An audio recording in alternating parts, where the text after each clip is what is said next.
বিস্ময়কর ব্যাপার হচ্ছে এত খেয়েও ওজন বাড়েনি। এবার নিজের সম্পর্কে এমন চমকপ্রদ কথা বললেন পারসা ইভানা। ছোট পর্দার জনপ্রিয় মুখ পারসা ইভানা ব্যাচেলর পয়েন্ট নাটকে অভিনয় করে যেমন ব্যাপক পরিচিতি পেয়েছেন, তেমনি সাম্প্রতিক সময়ে গুডবাজ, ব্যাডবাজ সহ আরো অনেক নাটকে তার অভিনয় নজর কেড়েছে দর্শকের।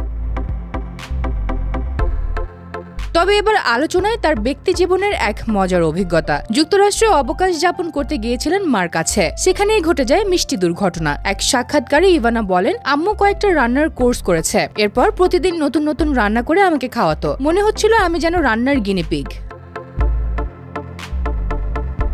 সবচেয়ে আশ্চর্যের বিষয়, এত খাওয়ার পরও ওজন একটুও বাড়েনি। ইভানার কথায় বিস্ময়কর ব্যাপার হচ্ছে এত খেয়েও ওজন বাড়েনি। অভিনয়ের পাশাপাশি ইভানা একজন দক্ষ নৃত্যশিল্পীও। অনেকেরই অজানা 2014 সালে চ্যানেল আই সেরা নাচিয়ে প্রতিযোগিতায় তিনি চ্যাম্পিয়ন হন। যদিও নিজে রান্না করতে পারেন না, তবে নাচে ও অভিনয়ে তিনি বরাবরই সাবলীল। সামাজিক যোগাযোগ মাধ্যমেও বেশ সরব এই অভিনেত্রী। সম্প্রতি খয়েরি রঙের শাড়িতে তার কয়েকটি ছবি ভাইরাল হয়, যা দেখে ভক্তরা প্রশংসায় ভাসিয়েছেন। পারসা ইভানার জীবনের এই সহজ সরল গল্পে লুকিয়ে আছে হাসি, ভালোবাসা আর খুশির মুহূর্ত।